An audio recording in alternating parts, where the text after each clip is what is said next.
insanı uçuruma aparan şeydir. Özünüzü xilas etmək üçün bunu mütləq düzəltmək lazımdır. Hər birinizi salamlayıram. YouTube kanalımın ilk videosuna xoş gəlmisiniz. Çox həyəcanlıyam, çünki bu mənim ilk videomdur və mən illərdir ki, YouTube kanalı açmaq, YouTuber olmaq arzusundaydım və bu günə qismətmiş. Instagram izləyicilərim 4 bir yandan məni atəşə tuturdular ki, YouTube kanalı aç və nəhayət ki açdım. Eynəyi isə gözümə taxmaq üçün gətirmişəm, çünki gördüyünüz kimi gözümün altı biraz kölgəli düşür. Bu həm işıqdan dolayıdır, həm də günlərdir biraz yuxu rejimimin pozulması ilə əlaqəli olaraq tündləşibdir və bu görüntünü heç sevmirəm. Belə daha yaxşıdır. Videonun başlığından da gördüyünüz kimi mövzumuz bezmək. Amma daha detallı izah edeyim. Həm mental, həm fiziki olaraq özünüzü yorğun hiss etdiyiniz zaman bundan necə qurtularsınız onu izah eləyəcəm indi sizə və biraz danışdıqdan sonra göstərdiyim şeyləri mən özüm tətbiq eləmişəm, öz təcrübələrimdən keçirmişəm və buna görə də sizə həmin anların videosunu çəkib editləmişəm. Ardına yəni baxarsınız. İndi sizinlə biraz söhbət etmək istəyirəm, hansı ki bu mövzu haqqında. Ümumiyyətlə hər birimizin ehtiyacı olur hər şey bir qırağa atıb dincəlməyə, uzanmağa, bəlkə 2 gün heç nə etməməyə. Yəni heç nə etməmək də əslində özümüz üçün bir şey etməkdir. Çünki insan durmadan robot kimi işləyə bilməz. Biz kompüter deyilik. Bizim də bir yorulduğumuz yer var. Buna görə özünüzü əsla həmin an məsuliyyətsiz və tənbəl kimi hiss etməyin. Çünki mükəmməlliyətçi və yaxud da işinə çox sadiq olan insanlar bu hallarda özünü çox günahlandırırlar və bu psixoloji olaraq çox pis yerlərə gətirib çıxarda bilir. Ona görə mənim sizə məsləhətim, dincəldiyiniz zamanları da bir iş görürmüş kimi hiss edin. Bədəninizi dincəldirsiniz. Ancaq bu bəzən həddini aşacaq səviyyədə olur. Yəni çox artıq dozada baş verir. Bu da istəmədiyimiz şeylərə gətirib çıxardır. Məsələn, mən özümdən nümunə çəkmək istəyirəm. Bu bayram günləridir və mən artıq hardasa 3 ya da 4 gündür ki, evdəyəm. Evdən çölə çıxmıram. Bəzən bir iş üçün getməsək belə çıxıb hava almaq lazımdır mütləq. Evdən çölə çıxmıram. Yəni yuxu rejimim pozulub, istədiyim saatda yatıram, gecə saat 4-ə kimi və istədiyim saatda oyanıram. Yəni bu artıq rejimin pozulmağına gətirib çıxardır və işlərimin bir çoxu tökülüb qalıb, amma mən onları edə bilmirəm.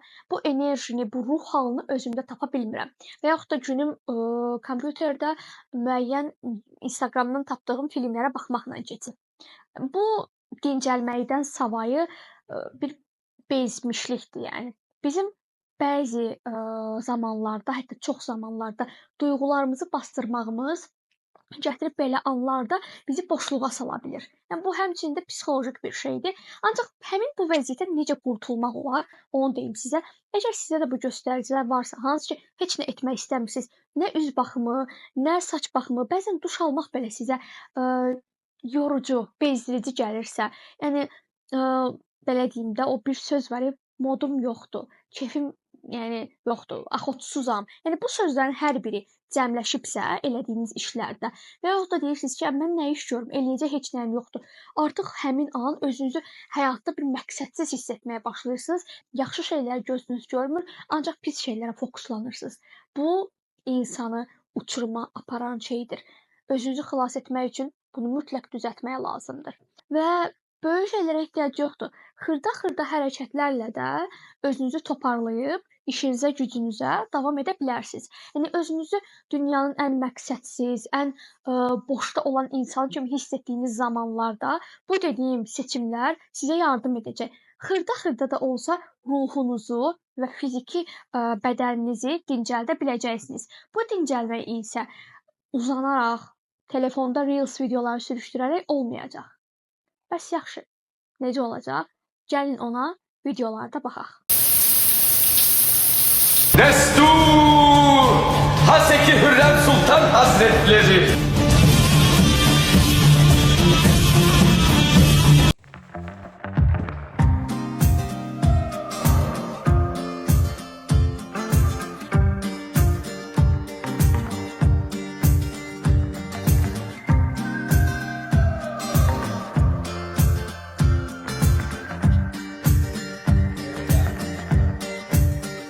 When you get older, plainer, saner, will you remember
acı kofemi süzdüm və gəldim videonun ardını danışaraq çəkməyə.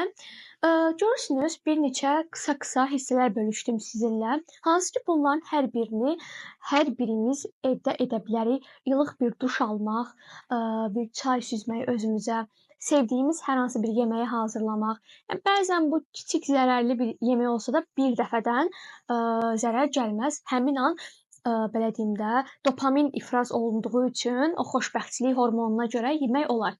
İndi isə sizə danışacağım şey yığılıb qalan işlərimizi, hansı ki, görməliyik, amma görməyi dediyim kimi də ertələdiyimiz işləri necə görə bilərik ki, beynimiz bunu oha, bütün günü işləməliyəm, çox işim var, nə edəcəm, gedib yenidən uzanmaq hissi gəlməsin deyə sizə kiçik metodlar deyəcəm. Bunun üçün əvvəla bir dəftər lazımdır bizə.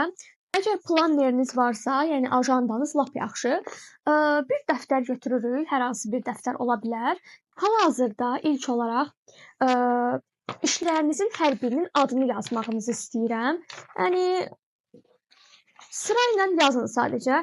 Mənim burada hədəflərim və sair var. Mən bura çox yazmışam. Yeni bir səhifə tapım inşallah. Tapdım. Deməli, bu gün ayın tarixini yazırsınız və daha sonra bugünkü işlərinizi sırayla yazırsınız. Amma deməyin, bugün bütün bu işlərimin hamısını görməliyəm. Deməli, siz ki, məsələn, mən bugün 1 saat dərs oxuyacağam. 15 dəqiqə yazı yazmağa vaxt sərf eləyəcəm. Yəni, işinizin qabağına neçə dəqiqə, neçə saat vaxt sərf eləyəcəyinizi yazın. Belə olduğu halda insana çətin gəlmir. Yəni, beynimiz bizim qorxmamalıdır. Beyni idarə edən bizik. Bunu unutmayın. Buna görə də beynimizi idarə eləmək üçün ona siqnal verməliyik ki, işin çox olmağı önəmli deyil. Hər bir işə nə qədər zaman ayıracağımız önəmlidir. Və birinci asan işdən başlayın və ən çox sevdiyiniz işdən başlayın. Amma hər şeyin başında duran bir hərəkət var. Uzandığınız yerdən qalxmaq və pəncərəni açıb havanı ciyərlərinizə çəkmək. Dərin nəfəslərlə bunu hardasa 10 dəfə təkrar edin. Həmin andan etibarən zaten bir dəyişiklik olduğunu, bir ruhunuzda kiçik enerji kıpırcıqlarının yarandığını görəcəksiniz. Ən etməli olduğunuz ən birinci şey budur. Ardınca mənim sizə göstərdiyim addımları və bu izah elədiklərimi edirsiniz. Deməli, məni Instagramdan izləyənlər çox yaxşı bilirlər ki, mən həmçinin yazıcıyam.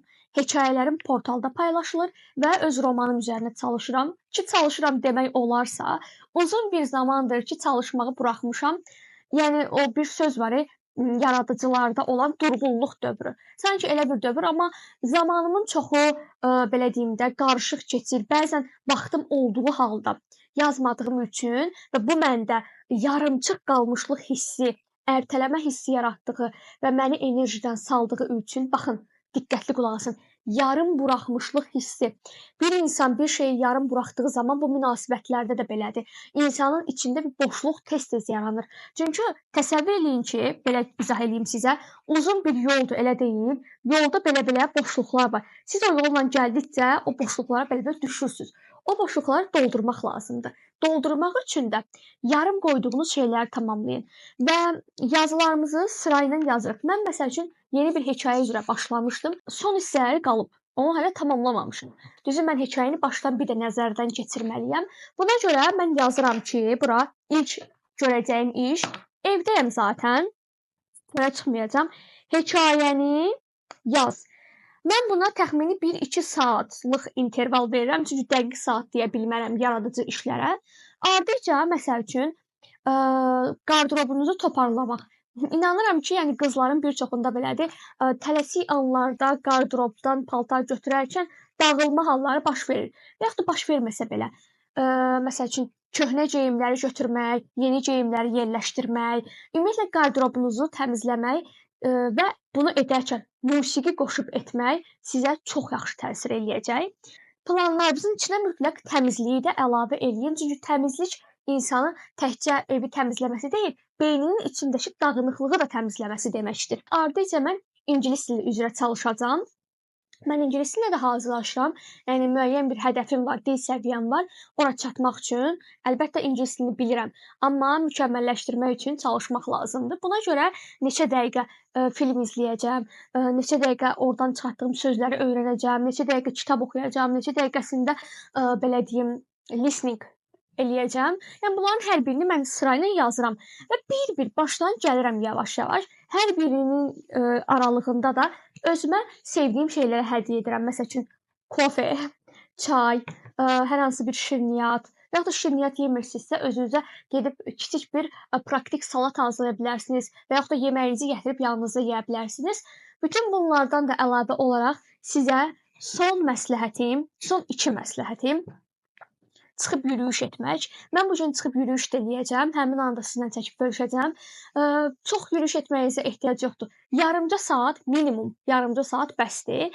Gəzib və gəzdikcə tənəffüs almaq, bu bizim düşüncələrimizi, qarışıqlığı, beynin o səs-küyünü susturur. Təmiz hava. Ardınca isə evə gəlirsiniz və bir dənə sevdiyiniz musiqini qoşub rəqs edirsiniz. Bundan əlavə olaraq işlərinizin içinə qoymağı unutmayın. Təmizliyi dedim ha bayaq. Təmizlikdən əlavə idman hərəkətləri. Bu o demək deyil ki, siz gedin fitnesə, gedin pilatesə. Əlbəttə bunu eləsəz nə gözəl. Amma biz hansı ki tənbəllikdən, o belə mental yorğunluq olsun, belə ertələmək. Bunlardan danışdığımız üçün evdə etməyiniz daha məsləhətdir. Bu da nə mənaya gəlir? Məsəl üçün YouTube-da istədiyiniz növ idmanın adını yazırsınız. Onlar sizə cüzi hərəkətlər göstərir. Yoga da eləyə bilərsiniz, pilates eləyə bilərsiniz evdə. Yəni böyük hərəkətlər etməyinizə ehtiyac yoxdur. Kiçik hərəkətlər. Bu da sizin bədəninizin sağlamlığı üçün fiziki yorğunluğu aradan qaldırmağa kömək eləyəcək. Mənim sizə məsləhətlərim bu qədər idi. Yəqin ki, bu danışığımın ardınca 1-2 video da əlavə edəcəm və ilk YouTube videomun da sonuna gəlmiş olacağıq. Qoy mən indidən deyim, bu sözü deməyi həmişə xəyal eləmişəm. Kanalıma abunə olmağı, bildirişləri açmağı və videonu bəyənməyi unutmayın.